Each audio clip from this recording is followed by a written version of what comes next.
In this episode, I'm going to share with you a rather profound and root-level solution to two very common problems that people face with personal development, and that is people-pleasing and dealing with loneliness. This is not your ordinary self-help advice here. This is something rather advanced, but at the same time, it's simple enough that many of you, I think, would benefit from it. And it comes from some of my own recent advancements in consciousness and some epiphanies that I've had with regard to these two problems. And especially with the first problem of people-pleasing. This is a problem that I've faced for a long time in my life, since I was a kid. And when I first moved to America from another country, I had difficulty acclimating, and therefore I developed certain habits of people-pleasing that has taken me decades, literally multiple decades, to understand, to become aware of, and then try to come up with solutions to fix. And I think only recently have I sort of started to crack that nut. And we're going to kill two birds with one stone here, because not only are we going to give you a root solution to your people-pleasing, which I know many of you suffer from, but also with the loneliness problem, which I have never suffered from that much, but I know many of you do, and I'll help you to figure that out as well. So, where do we begin? Let me gather my thoughts here. Okay, so how do I want to approach this? The thing is that in the first 20 years of our lives, as we're growing up,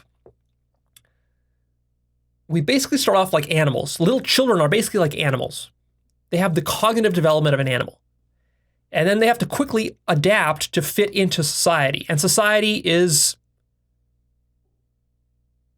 very much a collective game. And you have to learn to play by the collective rules of the game, or you start to run into problems very quickly. So as a child, you were acculturated, you were assimilated socially, you were civilized from just an animal, and you were domesticated. And these are not necessarily bad things. I mean, this needs to happen because we can't have children running around and then even as adults, biting their neighbors and yelling at each other and throwing their feces and all sorts of things like this that an animal might do, that chimps at the zoo might do. So we do need to civilize ourselves if we're going to live in a large society the way that we do today. So that's all necessary and unavoidable, but there are certain consequences and costs that come with that. So one of the costs is that you start to develop extrinsic reward mechanisms in order to satisfy yourself. So rather than just making yourself happy, you learn to behave in ways that get approval, love, and satisfaction from others. And this, rather than being intrinsic, becomes extrinsic. And this can become a serious problem because your sense of happiness is given away to others who then hold it and then dole out little bits of that happiness to you that make you satisfied. And this then turns you into a Pavlovian dog. You have to jump through hoops to get the happiness and love and satisfaction and approval that you want. Whether it's with respect to your parents or your friends or your colleagues or at school for grades. I know one bad habit I developed that took a long time for me to unwire is that I was very into academics in school. And then I developed this sort of reward mechanism where I would feel really good when I got good grades, when I got the highest grades. And then that became sort of an ego thing for me, and that became a big driver in my life. And that was good in a sense. It wasn't a problem for a long time because it let me get through school. That was good. It let me educate myself. That was good. There is some correlation between high grades and how much you know about the world and how well you study and so forth. But also it is just basically jumping through hoops for people. And then if you get that ingrained into your mind, then it actually became difficult. Once I got out of school and university and I started getting grades, it actually became sort of difficult for me to find my sense of satisfaction in life because there were no more teachers or universities giving me grades, awards, and such things that gave me pleasure. And now I was sort of left empty. Or maybe what would have happened is I would have gone to other people and tried to find a substitute for that. Like maybe in an intimate relationship, I might get into an intimate relationship, and then I would expect rewards and praise in a grade-like manner from my partner. Now, I didn't really do that. I'm just saying as an example, that could have happened to me if I was less self-aware. And so you have to be very careful as to what kind of extrinsic reward mechanisms your ego mind develops as it's trying to survive in the social domain. Because this happens unconsciously. We've talked about survival and how it shapes you and influences you in the past episodes, especially see my episode called How Survival Shapes Who You Are, and Understanding Survival Part 1 and Part 2. Those are all crucial for your understanding of this. But I won't go into that here. My point is simply that if you develop these extrinsic reward mechanisms and other people hold the goodies that then you have to do stuff to get, then can you see how you're never really going to be satisfied in life? You're constantly going to be playing this game of doing stuff for others to get your reward. And this is core to what people pleasing is about. If you're a people pleaser, one way or another, somehow you adopted this habit of getting your happiness extrinsically from others. And this is a problem for men and women, but it's especially, I think, a problem more for women. And the reason it is for women a problem more so is because women derive more of their satisfaction from interacting and building social bonds in social networks. Women are more social than men. Women tend to be playing these sorts of roles of helpers and caretakers and lovers. They play into these roles, especially the more feminine they are, the more they enjoy that kind of role. Whereas men sometimes are more masculine and they can sort of be off in their own world, tinkering with computers or gadgets and stuff, and then they don't derive so much of their happiness and satisfaction from trying to please others, whereas women do. And women fall into this trap in intimate relationships, especially trying to please their sexual partners and husbands, or with their children. They fall into this trap, trying to play the role of the sort of the good, selfless mother, or even at work with their clients, trying to please their clients, please the boss, please their coworkers, please their friends. And so it just becomes this giant social game. And then the only time you feel good is when you've pleased somebody. But the problem there is that it doesn't last. It never lasts. Notice that no matter how many people you've pleased in your life, you're never now at some deep level of satisfaction with yourself. It becomes just another material pursuit almost, in the same way that men might chase after money or chase after sex. And, no matter how much money you get or how much sex you get, it's never going to deeply satisfy you. So you just keep chasing for more. Well, the same thing can happen with the people pleasing, except it's much easier to fool yourself. With money, it's easy to sort of see like, well, money's not going to make me happy. If you got even a little bit of awareness, you can see that ahead of time.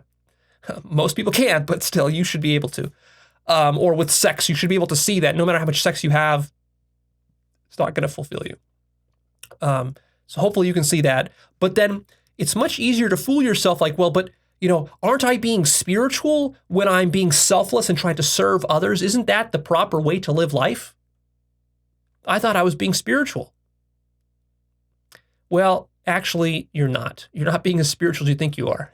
And I'll show you how to really apply spirituality here to get a deep sense of satisfaction. It's very counterintuitive. It's sort of the opposite of what you think.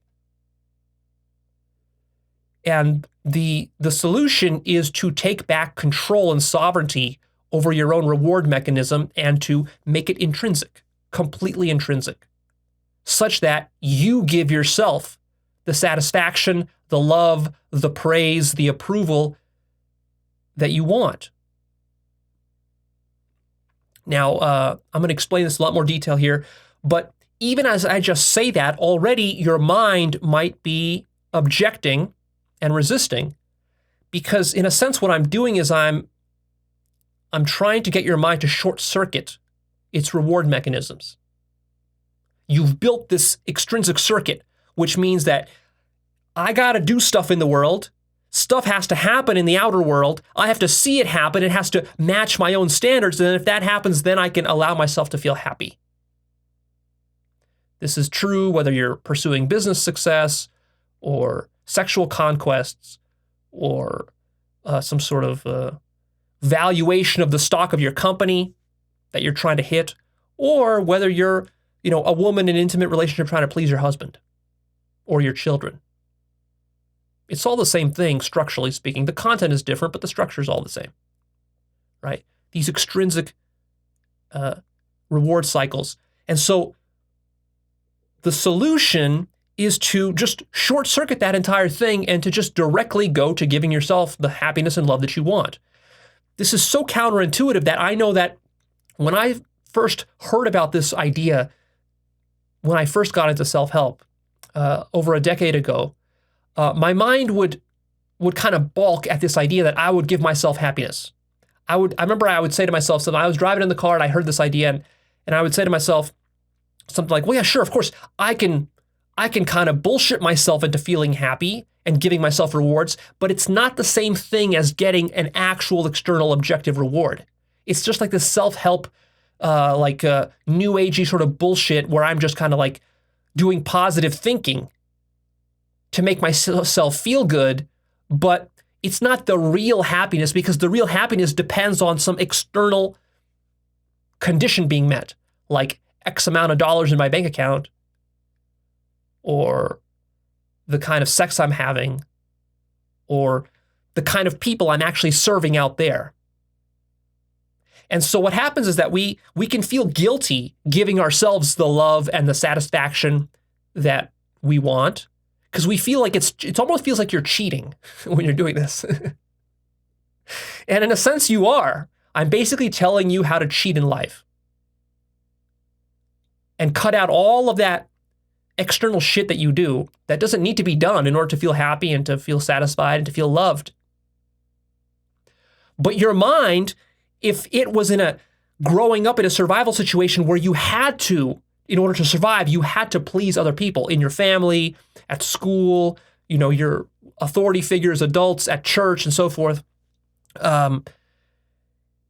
After 20 years of living like that, the idea that you can just be giving yourself happiness and approval directly without any kind of other in the way, without any middlemen,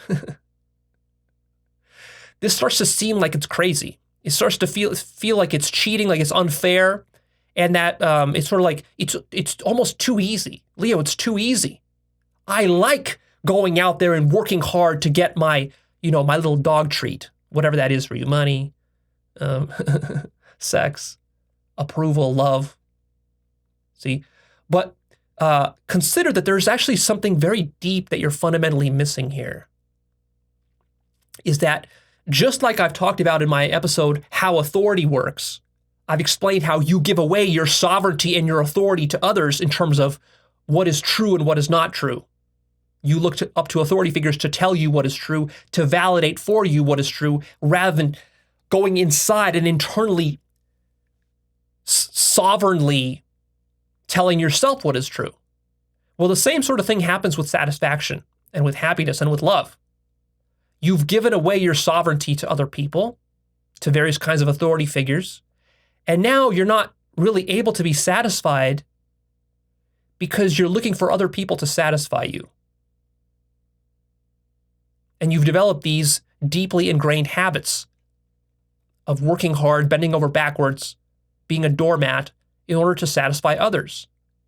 And you've turned this into an aspect of your ego where your ego enjoys being selfless and good, or it has this image of being hardworking. Whatever image sort of you have that aligns with this, such that that image now, in order to satisfy that image, you have to constantly be working and working and working to be happy and to be satisfied or to feel love. So in your mind, maybe you think like, well, I can't feel love unless I'm selfless towards others and doing good stuff for others. Otherwise, it would be cheating, and then you might even feel guilty for allowing yourself to feel love for sort of like no reason at all. you've invented reasons. You've invented standards for what is necessary for you to feel love or to feel like you deserve to be loved. You've done the same thing with your career success too. A lot of people won't allow themselves to be satisfied or to actually enjoy their career because to them, if they're satisfied, well, then that's going to mean that I don't work so hard. And if I don't work so hard, I'm not going to reach that next milestone. And if I don't reach that next milestone, whatever that is, if my company's not going to be worth $50 million, if I'm going to be satisfied that my company's only worth $10 million, then I'm never going to reach $50 million. It kind of works like that. Of course, the problem is that once your company does reach 50 million, you're still not going to be satisfied. Then you're going to want 100 million and then a billion. And where does it end? It doesn't end. That's the problem. Same thing with satisfying other humans. No matter how many nice things you do for your clients or for your husband or for your children, you're never going to be deeply satisfied by that. And so you're going to be caught in this trap of constantly struggling every day to get a little bit of that drug of approval, of satisfaction, of gratitude, of thanks from others. Maybe you've developed this habit that you only feel love and happiness when somebody else thanks you. And then if that's sort of a standard you've set for yourself in your mind, and you can only feel good about yourself when other people tell you that you're a good person. Now, what does that mean? That means now you have to be a slave for the rest of your life to serving others, bending over backwards for others, and then collecting their thanks. And when they don't give you the thanks you think you deserve because you work hard, but they are ingrates and they take it for granted, they don't give you the thanks. They don't give you sort of the praise you think you deserve for working hard or for being so selfless. That makes you bitter inside, because you've been denied the reward. You're like a dog who jumped through a hoop, but then the master was looking the other way, didn't see it, and didn't give you a treat. And now you're upset at the master. See? So can you see that this is not a very intelligent situation that you've placed yourself in? Wouldn't it be much nicer if you can take back your sovereignty and control and actually take full responsibility of the reward mechanisms that are in your mind that are used to make you happy and to satisfy yourself, to take control of those and to not allow other people any control over that, and to be your own master. Give yourself the treats. This would be a very interesting twist on the situation. This would be kind of a going of a full circle. This would be sort of like a non-dual approach to happiness. Whereas before you were stuck in the dual approach. The dual approach is that there's a self, there's an other, and the way that I, as a self, become happy is by doing stuff for the other. The other is responsible for making me happy. Now, that other could be a person, a family member, a lover, or even an animal, like a pet of yours, or it could even be an institution you work for, or something like that. But what if you integrated that other into yourself, which is sort of like what you're doing when you're practicing non-duality, because you're realizing everything is one, you're breaking down the boundaries between self and other. So if you break down the boundary between self and other, one of the things that allows you to do is to recognize that, wait a minute, why have I been being so foolish? Why don't I just give myself the treats? And at first it seems like you're cheating. But actually what you realize is that this is a more advanced way of living life, and actually it's even more difficult. To take responsibility for making yourself feel happy, this is actually a sign of maturity and growth. And it takes quite a bit of consciousness just to do this, just to open your mind to this possibility. Because then it's actually harder to survive in society. Because now you might wonder, well, Leo, if I can make myself feel happy and loved, if I can give myself the praise, if I don't need the $50 million company, if I don't need my children to make me happy and to tell me thank you for doing nice things to them, if I don't need my husband to make me happy, if If I don't need the awards and the achievements, then why do anything in life? If I can literally just sit around basking in my own happiness and love and self-satisfaction, then that short circuits all of life. Yeah, exactly. That's the genius of this method. That's its power. You think this is a bug. This is not a bug. This is a feature. This is exactly what you want. You want to short circuit that. Because you see, then it frees you up to behave without being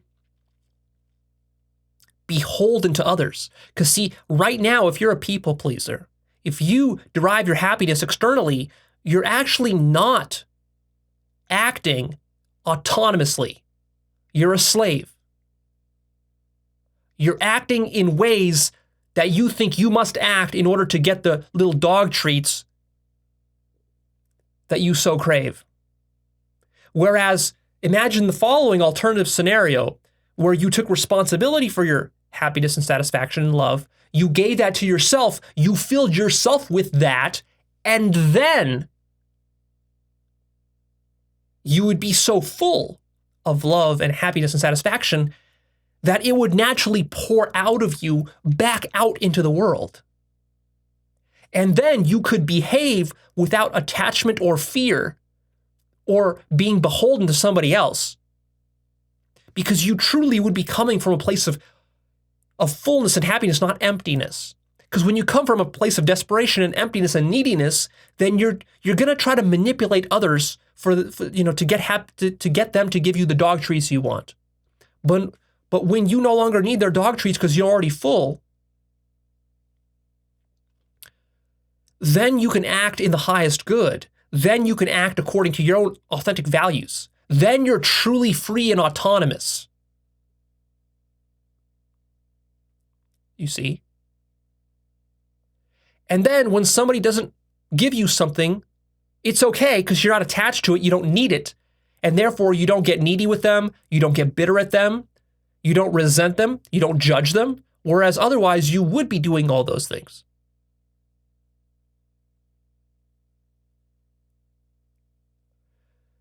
So, the solution here is very simple. The solution is to take back ownership of the reward mechanisms and to make yourself satisfied.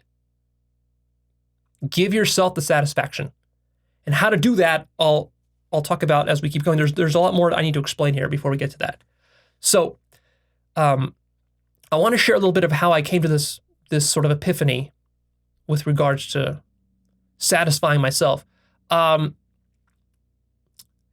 So this is a good example. In my own life over the last 10 years, a lot of the satisfaction that I got was through my life purpose, which is doing this work that I do with Actualized.org, which is basically sharing deep insights and understandings with others like you. This gives me a lot of satisfaction, like enormous amounts of satisfaction. But after some years of doing this, I started to notice that there's a problem with this. And the problem is that, first of all, that I have to constantly keep releasing new videos. Because if I stop releasing videos, then I don't get the sort of feedback of the pleasure of, delivering some piece of wisdom. So this puts me into sort of a perpetual slavery to doing this work. And also what I notice is that no matter how many videos I've released hundreds of them, I never get to a point where I'm really fully satisfied, because I release a video, it's good, but then I got to release the next one and the next one and the next one to keep getting more satisfaction. So there's that problem. And I've been noticing that for years. So that tells me that I got to transition away from that. But furthermore, what has happened recently is that I've been having such profound levels of consciousness and understanding and insight that it's getting beyond the point of being able to share it with anybody. There's almost nobody in the world who I can communicate with that is conscious enough to be able to understand the deepest insights that I've had about reality. And this has presented a problem for me because in the past I was able to share those. They were at the level of communication. I was able to share those with you. But now I'm getting to the point where I can't even share them with you anymore. And lately, my insights have become so profound that I started to realize and sort of come to face with the prospect that I won't ever be able to share them with any other human in the universe. I try, but there's different levels of insights that I have, but the highest levels basically are going to be completely unshareable, and I've had to resign myself to that. And since I get most of my juice in life from sharing the profoundest insights, this has been a bummer for me, because my whole thing is like, well, I want to share the deepest insights with people. But then when I reach those insights, I realize that I won't be able to share them. They're too profound to be spoken or communicated in any way. And there's not a sense of other that even exists at that level of insight to be able to do a communication with. So this is a very deep degree of non-duality. But anyways, but then this got me to realize something, which is that ultimately there's a sort of a trap of trying to share with others. See, a lot of the happiness we get in life is from sharing, which is why people share stuff on social media. They actually get happiness from that. When you share a funny video with your mom or with your friend and you laugh at it together, or when you experience some achievement in life and then you share it with your family and then they congratulate you for it, this makes your achievement much better and juicier. Whereas if you have nobody to share it with, then your achievement sort of falls flat.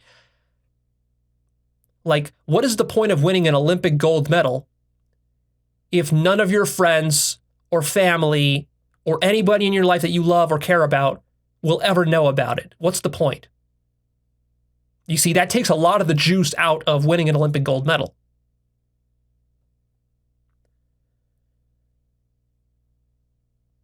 Well, I've run into that situation. I'm not in the Olympics. You might say I'm in the consciousness Olympics. But in the consciousness Olympics, when you reach the gold medal, nobody else knows you've reached it. That's sort of the bittersweet tragedy of doing really deep consciousness work, is that your greatest achievements nobody else will understand or know. From the outside, when they look at you, you're going to look like a totally normal person, and they have no idea that you just had this massive awakening or God realization or whatever. They won't know. Only you can know. And that's ultimately because only God can know itself. Only God can appreciate its own beauty and its own infinitude and its own goodness and its own intelligence. And that's not a bug, that's a feature. So anyways, what I've had to reconcile myself to is I sort of bit the bullet and I said, okay, so I'm going to be having these very, very deep awakenings and insights. And the bottom line is that I'm just not going to be able to share them with anybody at all. And I can be okay with that. And that what I have to do is I have to rewire my thinking and my reward mechanism such that I just bask in my own infinitude and in my own self-realization. And that it's not going to be about other people praising me or even helping other people to achieve it themselves, because the levels of insight that I've reached, I'm starting to realize that nobody else will ever reach these insights who follows my work. It's just impossible. It's basically impossible. If it happens, a few exceptional people might do it through a fluke luck or something like that. But I've basically given up on the idea that I can teach it. And then so I can't get my satisfaction from teaching it. Therefore, I can only get satisfaction from basking in it myself. So literally it becomes a sort of self-indulgence where I realize that the only thing in the universe that can understand the universe to the same degree that I understand the universe is myself, because I am the entire universe. And therefore, I just have to fully resign myself to that and be at peace with that and just enjoy it and just allow myself to be satisfied at my own self-understanding.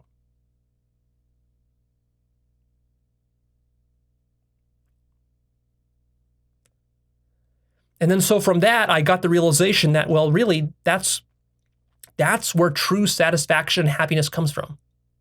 It's not about sharing with others.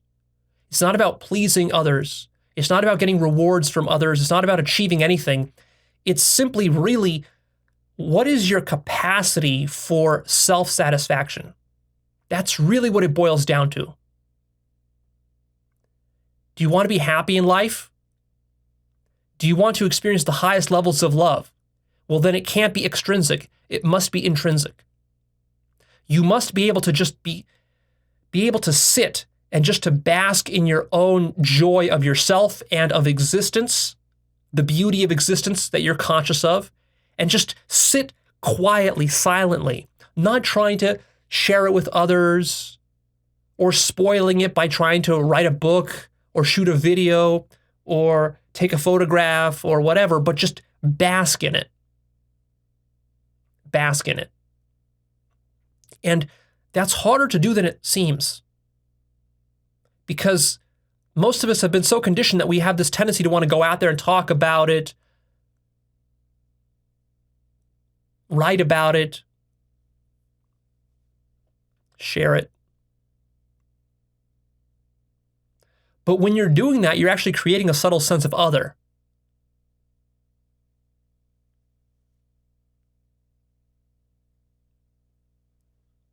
And you're not fully appreciating, you're not deepening your appreciation of what that thing is. I want you to notice that. Like the next time you find some sort of cool video online or something funny like a joke, a meme, and immediately you get this gut reaction to go share it with your friends or your family, I want you to pause and not share it at all and just enjoy it and appreciate it just by yourself. Just by yourself. Don't need the entire social matrix to validate you. Don't need other people to tell you how funny it is.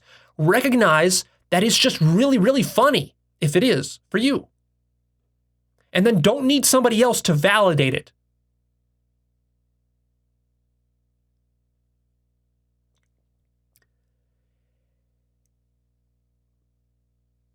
And so this now connects with the loneliness aspect. You might wonder, well, what does this have to do with loneliness? Well, see, what happens when you really turn the rewards from extrinsic to intrinsic? It's almost as though, and this might sound negative at first, like you're locking yourself in this solipsistic bubble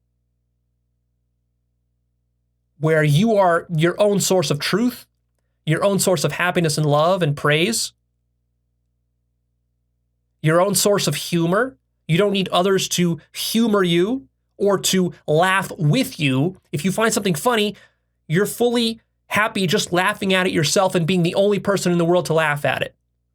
You see, but a lot of people wouldn't be satisfied with that, because when they laugh, they want others to laugh too. And so it's very counterintuitive to actually deliberately, consciously lock yourself in this solipsistic bubble and to tell yourself, almost imagine as though you were living life as the only person who existed. Like there was no other conscious entity in the universe but you. Imagine that all the humans were dead, all the animals were dead, it was just you. And then ask yourself, could I enjoy life?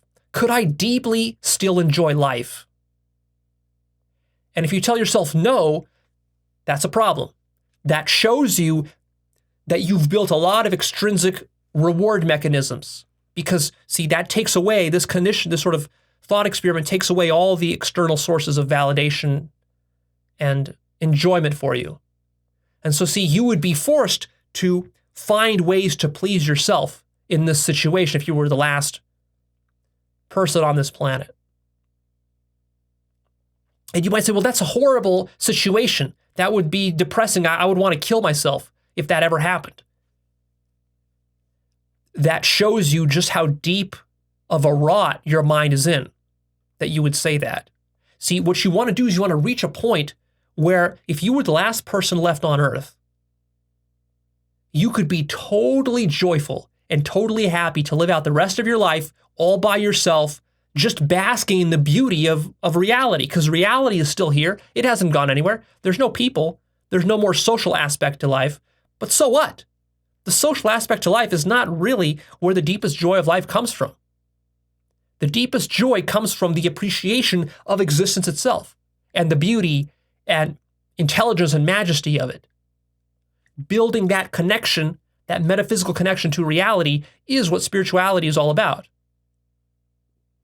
I've talked about that in my episode called What is Spirituality? Go check that out. So you want to build such a deep metaphysical connection, such a personal connection with the raw fabric of reality itself, such that in and of itself makes you complete, and everything else is just a cherry on top. You don't need it. You don't need humans. You don't need comedy. You don't need entertainment. You don't need sex. You don't need, children to do stuff with. Like, you can just be happy by yourself. Make yourself satisfied. And so this simultaneously, if you can do that, this simultaneously solves the problem of being a people pleaser and the problem of loneliness. Because the problem of loneliness, the reason you feel lonely is because you haven't built that deep metaphysical connection with yourself and with reality. And if you get lonely easily, what that shows you is that you haven't spent enough time in your own solitude connecting with yourself. And that you've built a lot of these reward mechanisms that have to do with getting approval, validation, love, entertainment, humor from others. And this is why you get lonely so easily. You're not truly able to enjoy life by yourself. You're only able to enjoy it with others, with friends, with family members. This is a problem. This is a problem.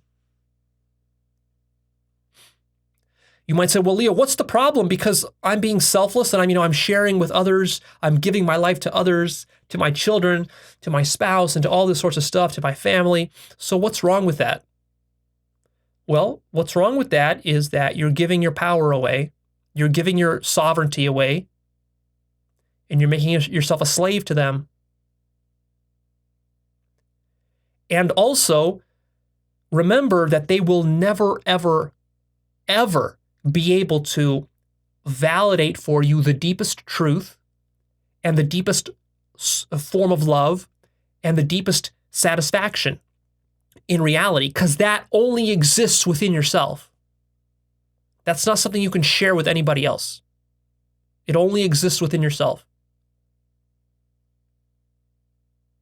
Your friends and family are not going to validate your awakening. They're not going to celebrate your awakening with you. They are not going to be conscious enough to rise to the level of consciousness that you will rise to through this work. Almost nobody you know will be conscious enough to understand or appreciate what you've accomplished other than yourself. So you need to start to change your reward mechanisms such that you feel complete just within your own self-recognition and self-understanding. And you don't feel lonely because of this. You don't feel isolated. You don't feel misunderstood. You don't feel unrecognized. You know your own innate love, goodness, consciousness. You know what you are. You, as God, must be the only entity in the universe that acknowledges itself as what it is and basks in itself as what it is. This is crucial for you to reach the highest levels of satisfaction in life.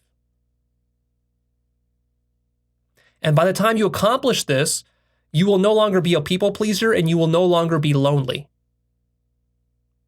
At least not in the ways you used to be. Now, this does not mean, don't get the mistake here, that I'm telling you to leave your family or to never be social or to become a recluse or to be mean to people or to be bitter at people. Not at all. I think it's important that you maintain some degree of socialization. You don't just become a total recluse. But ultimately, you want to get to a point where all of the love, the deepest satisfaction and joy you get in life comes only from yourself when you are in solitude by yourself. And then when you're out in the world, you can still go to a party, you can go to a club, you can go, pick up girls, you can have children, whatever, you can socialize with your family. Then when you're doing that, do it, but that's just the icing on the cake. That's not the cake itself. The mistake people make is that they make that the cake itself when it should just be the icing. The core of your being has to be grounded within yourself, not out there in the hands of other people. Because that will then put you into this dysfunctional relationship where you have to do things for them, please them, sacrifice your own values and truth for them. You're going to have to lie, manipulate, construct fictions and so forth to play these social games. And even if you do all that, it will still never fully satisfy you. The only true satisfaction is within your own self. And so now that you understand that, I recommend that you work towards building that.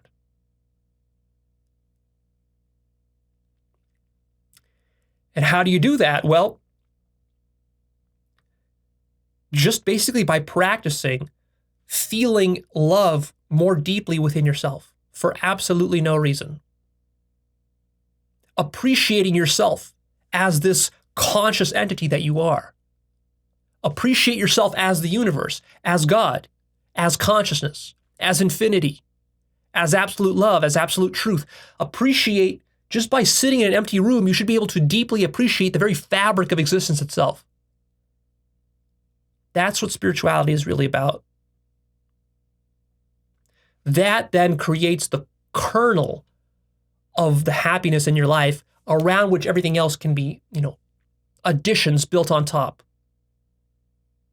And if you don't have that kernel, fundamentally, you will never be satisfied. No amount of houses, cars, sex, or children will correct for that. No amount of good deeds will correct for that. Another way, there's a lot of creative ways you can come up with to practice this. For example, you could go do a good deed for somebody without them knowing about it in anonymity, and then just keep it to yourself. Don't tell anybody about it. So normally, if we donate some money or we do something nice for somebody else, we want the praise from talking about it. We'll talk to our friends, we'll tell our spouse that we did this nice thing, and then she'll give us some credit for it and tell us how good we are, and then that'll make us feel happy. No, cut that shit out. Do something good for somebody, and then be the only person in the universe that knows that you did that good thing.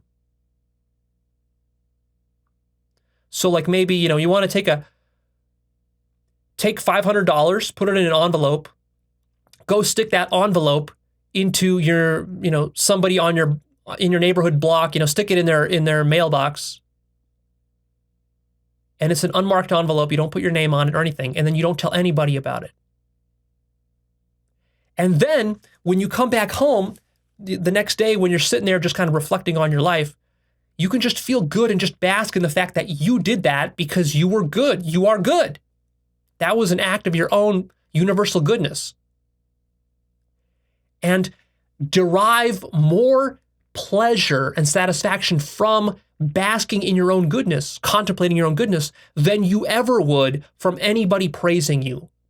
and realize that you realizing your own innate goodness is worth infinitely more than your spouse or your wife or your friends telling you how good you are for doing that thing. Because when they tell you how good you are, they're coming at it from a very materialistic perspective. See, they don't have a deep spiritual connection to the actual goodness of the universe and the goodness within you that is driving you to love and to act in the world. Only you can appreciate that within yourself.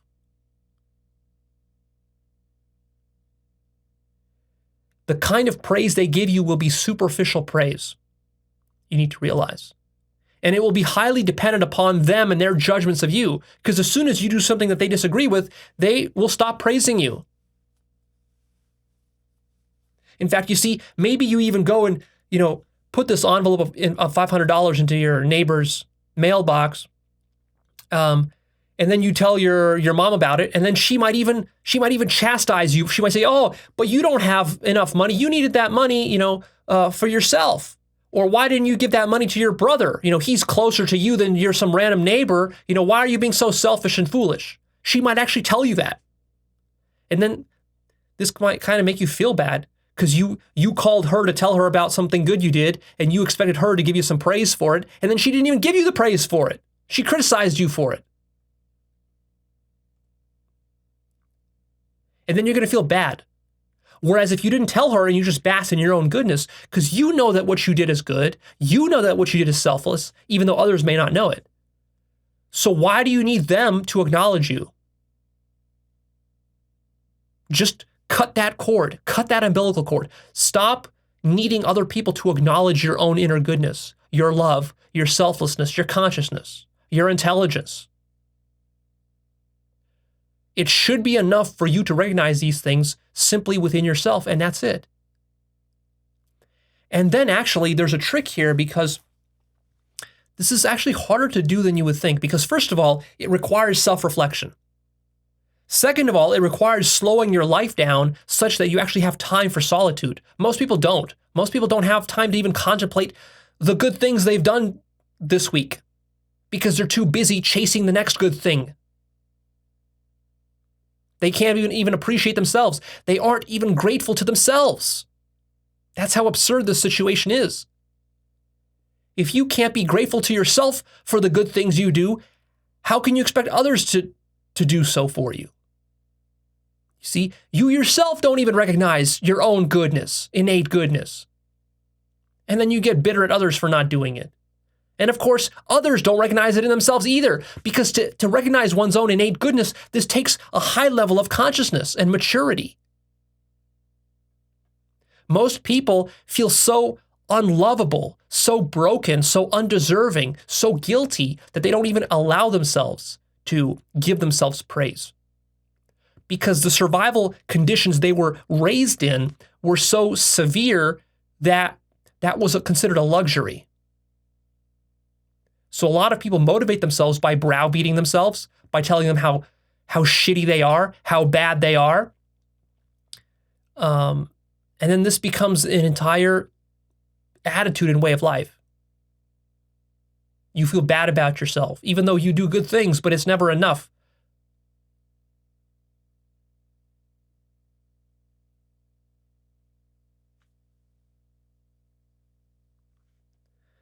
So imagine the following ideal. Imagine reaching a state of consciousness and spiritual development such that you're able to just sit in a room and just be fully satisfied with just sitting in a room without anything, without having to do anything. It's not even about that you placed an envelope with $500 into somebody's mailbox. Even that is bullshit compared to this ultimate level that I'm trying to communicate to you, where literally just you sitting alone in a room and looking at the room, you are so in love and in awe by the existence of the room, by the physical, just the raw physical fabric of reality itself. You are so appreciative of this and existence itself that in and of itself is enough to satisfy you. And then the more you contemplate and bask in that present moment in the absolute truth and absolute love that moment is, the more conscious you become of the spiritual nature of that present moment, of that room, just the deeper and deeper sense of bliss you experience. And then you bliss out on literally just existence itself. And that becomes the best part of your day. So rather than the way you live now, where you go out there at the beginning of the day, you drink your coffee, then you're rushing to go to work and to do that thing and this thing, to take care of the kids and to do this and that and all this. And then by the end of the day, you're exhausted. And maybe you feel like you've been productive and therefore you allow yourself a little bit of happiness because you've been productive today. Rather than that,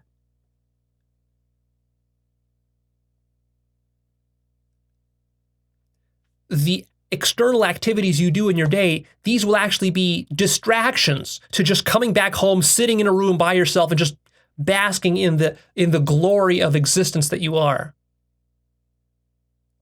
And then when it comes to doing your chores and stuff, this actually takes you out of that bliss. So you go, you do your chores, then you come back. See? And then you're not expecting your chores to make you happy. You're not expecting your productivity to make you happy. You're not expecting something you say or do for your clients to make you happy. And you might say, well, Leo, but isn't this extremely selfish of me to live this way, in this solipsistic bubble where I'm just sitting there and sort of filleting myself in my own mind? It seems almost dysfunctional. Well, it seems dysfunctional only because the way you've been taught and the way that most people around you pursue happiness is the true dysfunction. Running around there trying to please others, do stuff to get happy, that's the true dysfunction.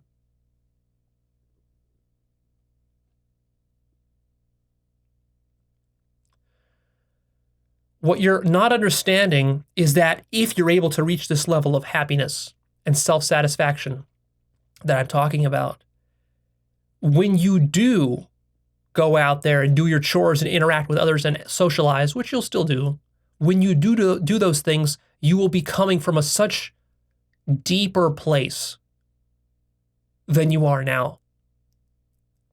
You're not going to be like a thirsty dog running around looking for a little bit of satisfaction from somebody else. You have taken responsibility for giving yourself the satisfaction and love that you deserve. And then, when you're out in the world, because you're going to be so satisfied and full of love, you will naturally, automatically be loving and selfless towards others. So it seems that by withdrawing into yourself, you're becoming isolated and solipsistic and selfish.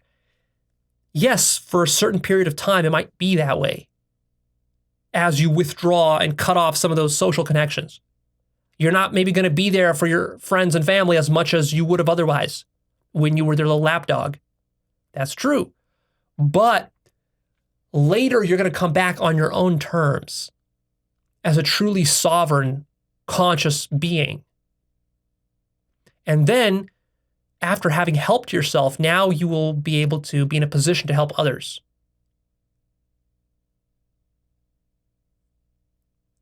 See? You can't really help others when you're enslaved to them. You see? This is very counterintuitive. Paradoxically, to live the most selfless life, first you have to live very selfishly by withdrawing into yourself. You know, the classic story of the Buddha is that the Buddha abandoned his family. The Buddha supposedly lived in a palace. He had a life of privilege and luxury.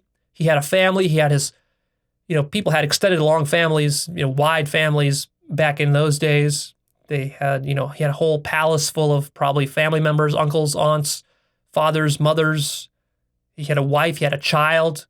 And then he just, one day in the middle of the night, walked out on all of them. Didn't even say goodbye, just left them. Just try to imagine how betrayed they must have felt. And then he wandered through the woods for 7 years, meditating and, pursuing awakening until finally he awoke. And then he came back. So he didn't abandon them forever. He needed to go through that period of selfishness. You might say he was extremely selfish for those 7 years. Yeah, but that selfishness was to realize the infinite self, the selfless self. And then when he realized that, then he came back, and then he helped them realize it too. You see, you can't really help others to love unless you're able to realize love for yourself, unless you're able to love yourself. So a lot of the problem that many of these women face, who are people pleasers, who get into abusive relationships and so forth very easily and get stuck in them, is that you ladies, you have this self-image of being very loving and selfless, but it's not true love and it's not true selflessness. At least it's not the deepest form of it. Because the deepest form of it is self-love. What you'll realize if you do the spiritual work deeply enough and you awaken enough is that love is not something you do. Love is something you are. Goodness is not something you do through good deeds and charity and bending over backwards for others. Goodness is what you are. And what I'm talking about here is not easy to do, because actually cultivating and raising your capacity for love and for your own recognition of your own goodness and just allowing yourself to feel satisfied for no reason at all other than consciousness of existence. This is difficult to do. Your mind is not going to want to do this. Because you see, the way that your ego mind controls you is by setting up these conditions for happiness. Because that's how it gets you to do the survival activities that you got to do.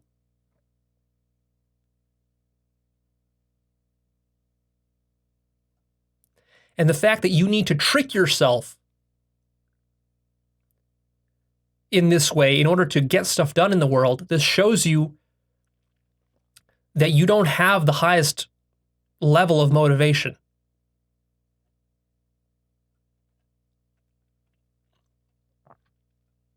And now some people might say here, like, well, Leo, but this sort of all sounds like sort of self-brainwashing. You're just sitting there in a room, sort of bullshitting yourself into happiness.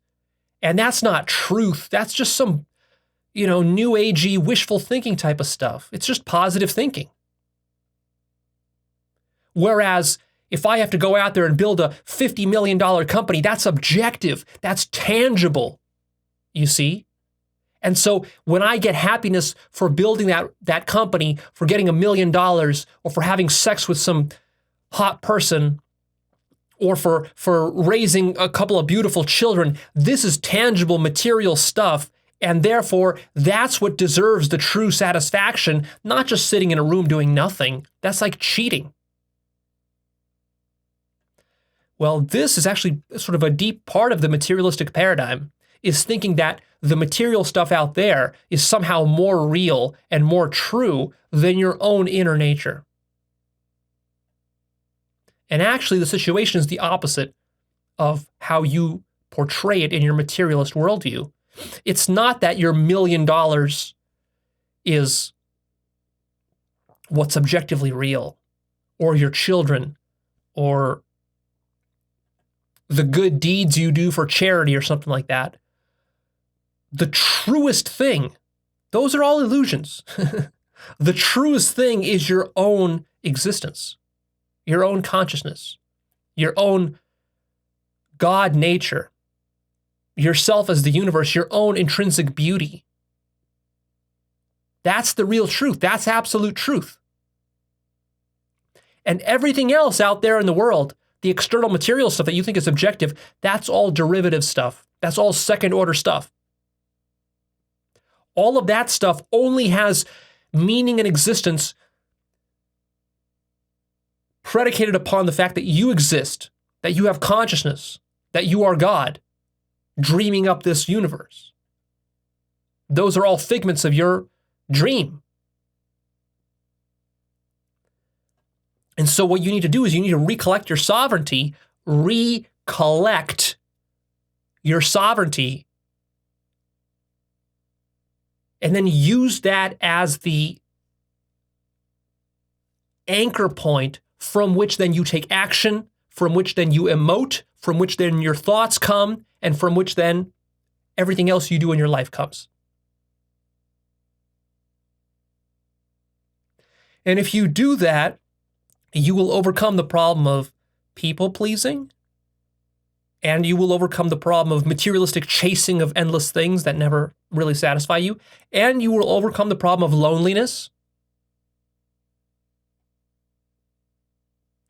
and you will also overcome the ultimate problem is not being able to communicate the infinite beauty of the universe with other people. Because only you can recognize the infinite beauty of the universe with your mind's eye, through your own consciousness. Nobody else can do this for you. You can share bits and pieces of that beauty, but you can't share the full beauty. Only you can recognize the full beauty.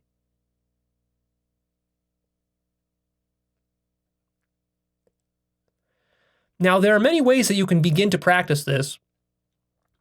Like I said, you could put some money in your neighbor's mailbox. You could also practice this by simply appreciating things more. For example, do things that you would normally only do with others. Start doing them by yourself without needing their validation. So for example, if you would normally never travel alone, go travel somewhere alone. If you think you need someone else to travel with to make you feel good, otherwise you feel kind of weird and awkward, like, oh, why would I travel somewhere by myself? Why would I go to a restaurant all by myself? Why would I go to an amusement park all by myself? That seems kind of like a loser thing to do. No, this is actually deep spiritual work here. If you can go to an amusement park all by yourself and just enjoy it and appreciate it for what it is, without having a bunch of friends following you around and giving you praise and laughing at your stupid jokes and so forth, then you got something. See, now you really got something. You got true happiness right there. Go travel to a national park, to a beach, to a beautiful city or other place, and just walk around in it, in this sort of solitude, this kind of melancholy, this solipsistic bubble.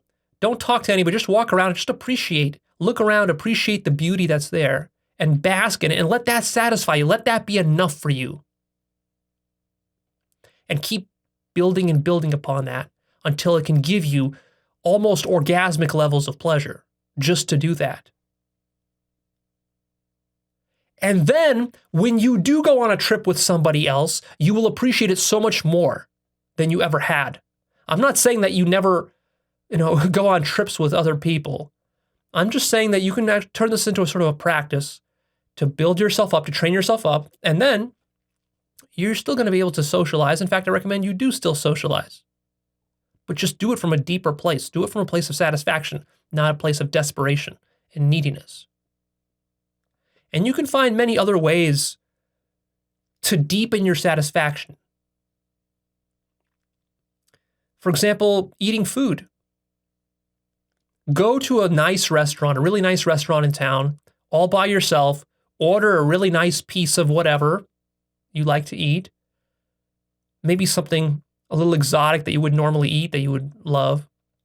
Order that, and then just sit there and eat it slowly, very deliberately, and appreciate and enjoy the shit out of it in a way that you would never do with your friends. Because when you're with your friends, everyone's talking and laughing and yelling, sharing stories and stuff, and then the thing you're eating, you don't even notice that you're eating it. You're so unconscious. And as you're sitting there, also appreciate the solitude of it. See, solitude can have sort of a negative connotation, but also has a positive side. There's a sort of a positive melancholic side to solitude where you're by yourself and you might feel like, wouldn't it be nice to have somebody here, like a girlfriend or a boyfriend or a friend? But then you let that go and you realize yeah, that might be nice, but it's also nice just to be here all alone too. With my thoughts, I can just contemplate and appreciate what's here. And I can also appreciate that because there's a lack of other here, in the future, when there is going to be somebody next to me that I can talk to and share my experiences with, that I'll be able to appreciate that so much more because there will be that contrast. And I can experience and be satisfied with both situations. I can be satisfied by myself, or I can be satisfied with somebody else there with me, partaking in that.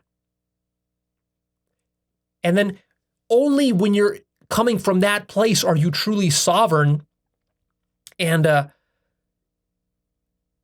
can you truly be authentic? Because then you don't need other people to be there with you.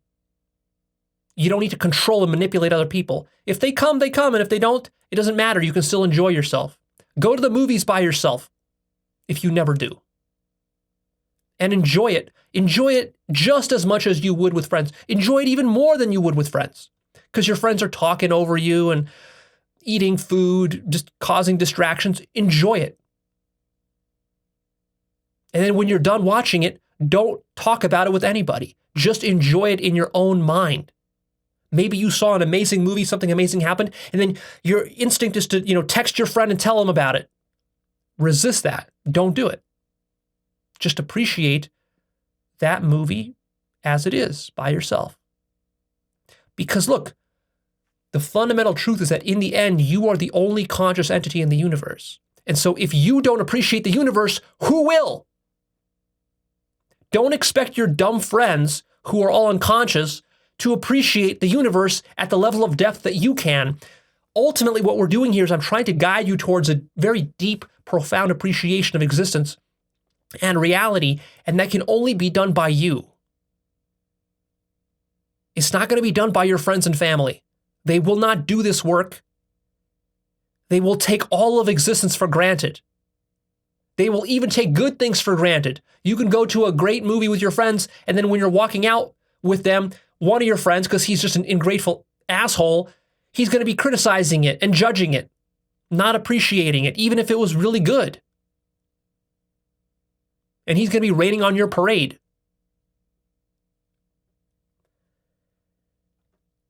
And the reason I can be so sure of that is because this requires training. This is not something you do from 1 or 2 days of work. This is something that you cultivate over years.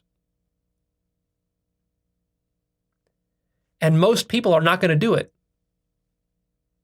They don't even know that they should be doing this. Nobody taught them to do this. You're one of the few humans on the entire planet that is going to do this, if you do it. And the level of satisfaction and joy that this will bring to you 10, 20 years down the road, if you really train this muscle up, it's like a muscle. You train it up. You're going to have a level of joy in life that nobody around you can understand. And when you have that joy, you're not going to be able to share with anybody but yourself. But that's not going to be a problem because you've trained yourself to bask in your own joy. And you will finally feel complete. And you will also overcome the other problem that almost everybody faces, which is that they feel unlovable. They feel they don't deserve love. Well, the way you solve that problem is really easy. You give yourself the love. You give yourself more and more and more love until you realize you are love. And then you're always conscious of the love that you are, the love that the universe is. And then you don't need other people to give you love. And then you don't feel unlovable anymore. And then this solves all your self-esteem problems too.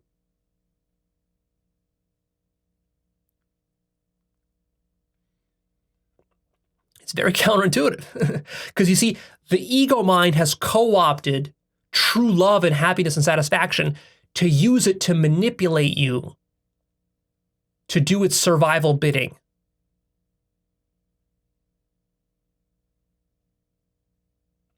And if you don't take ownership over that process and take control over it yourself, you're never really going to be satisfied in life. Because survival and the mechanisms your ego mind has has constructed in order to help you to survive is not about happiness.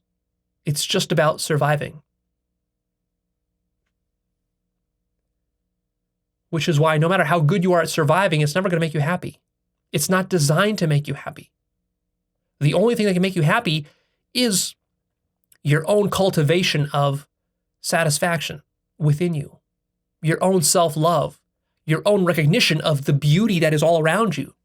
If you can't recognize the beauty that is here, nobody else is going to do it for you. This is not a job you can outsource to somebody else. Like you can pay somebody to cut your lawn for you, and that works. You can pay somebody to clean your house, that works. But you can't pay someone to appreciate life for you. If you can't do that, you're going to be miserable and depressed. And you can't also even get somebody to love you, because no amount of love from the outside will be sufficient to match the infinite love that can be found on the inside.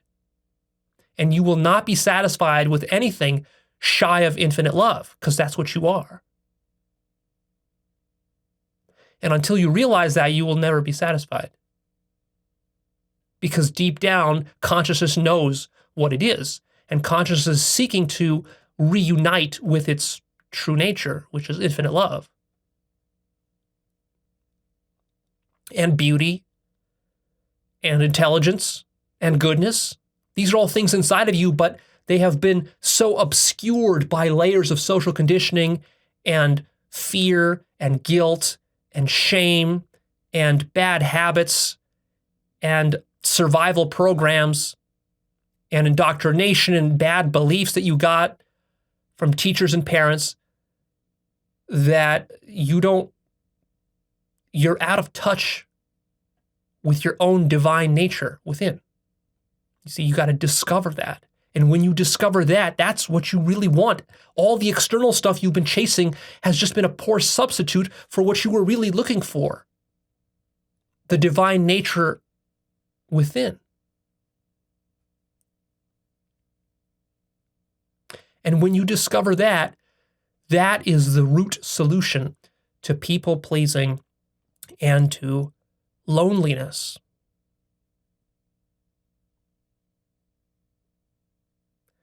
Very counterintuitive stuff.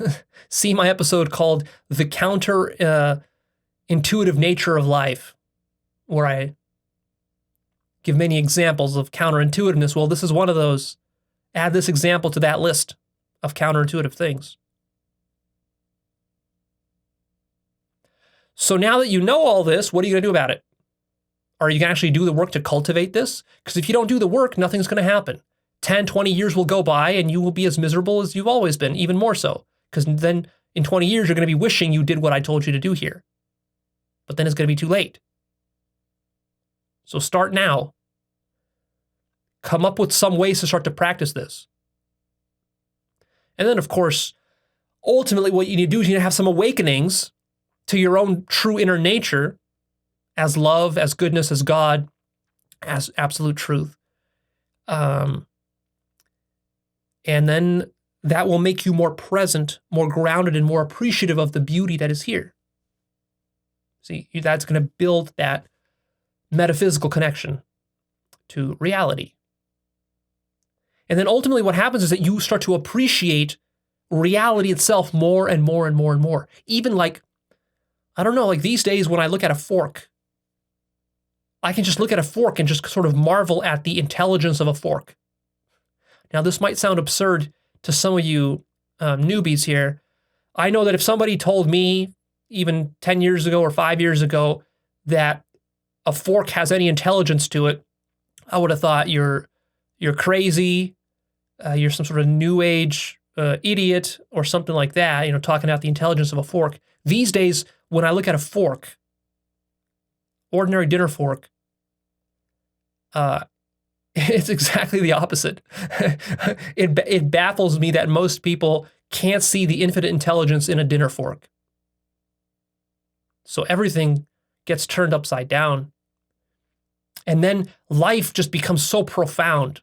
The depth of life, the richness of life. This is true richness. It's not about external possessions. It's really about how much can you appreciate the intelligence of the design of this entire dream that you're in. And then just looking at it makes you feel full of delight and joy, because what was ordinary, just an ordinary fork or a car or a person or a cat or a dog, you see it for what it really is, which is a finite manifestation of the God, the infinite mind that you are, a projection of your own mind. And then you can see and appreciate its beauty, its innate beauty and intelligence and its goodness and its connection to the entire whole of what the universe is. All right, that's it. I'm done here. Please click that like button for me and come check out Actualized.org. That's my website. On there, you will find all sorts of resources to help you along with this journey. You will find my book list, which has a lot of books that will explain some of these concepts in more detail and also help you to validate some of these things so that you don't feel like it's just Leo telling you dogma, but rather you will see that other wise and intelligent people throughout human history have also come to similar conclusions as myself. You'll find that on the book list. You can find my life purpose course, which is over 25 hours of exclusive content on how to find your sense of direction in life, find your top values, and align your life with that. It's very practical. It doesn't have a lot of spiritual mumbo jumbo in it. It's very practical about how to find your life direction. You can also check out my blog where I'm posting resources and videos all the time, links that I'm sharing. Don't miss my blog. Come sign up to the forum. We have interesting discussions on the forum and also share some good resources there as well.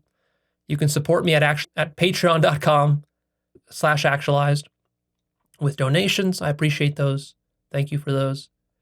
And you can also subscribe to my second channel called Actualized Clips.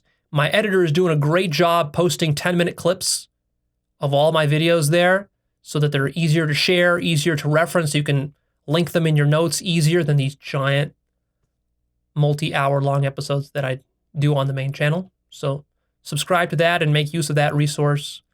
It's actually not cheap to make those clips. I actually lose money on the clips channel. So if you guys aren't using it, I'll stop doing it. So make use of that resource while it's there. And that is that. What I want you to notice here in conclusion is that many of the problems in your life can be solved at multiple levels. You can find a lot of solutions to the problem of loneliness or to the problem of people pleasing that are rather shallow. You can find plenty of those on YouTube. What I gave you here was a very deep solution. Now, what you should know is that the deep solutions are more difficult to understand. They're more difficult to explain. They take longer. They take longer to implement. They're more abstract, and it's a little bit harder to figure out how to implement them. And they also take an investment in your life, multiple years to really bear fruit. But the upside is that when you make deep, long-term investments that solve problems at the root, you don't have to keep fighting the problem over and over and over again for years. You can keep fighting the problem of loneliness or people-pleasing for a decade with shallow solutions that will never hit it at the root. What I taught you here will hit it at the root. And then you won't have to live with it anymore. Whereas if you don't hit it at the root, you're going to waste more time.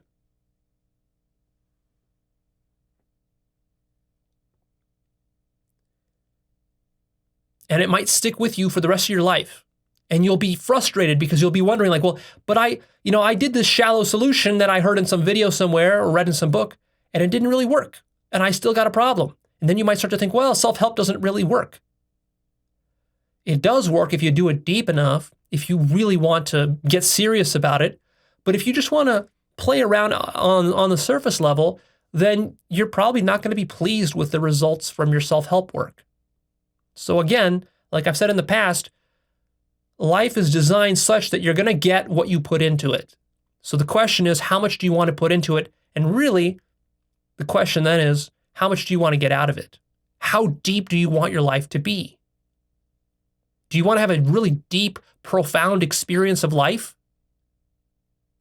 Well, then you're going to have to dig deep and do the work, because it's not just going to land on your lap. So everything that I teach is predicated upon the idea that you want to live life more profoundly than the average person. And if you don't, then what are you doing here? You should go watch somebody else. Because my whole thing is depth. What gets me excited to do this content is the depth that's possible with this. And the depth that's possible is so deep that none of you guys fathom how deep this goes. Even with all the stuff that I've said and all the stuff that I might have exaggerated in the past, it goes way deeper than all of that. The depth of it is infinite and it's impossible to communicate. But still, I'm going to do the best I can here. And then we'll see how deep you go really depends upon you. How deep do you want to go?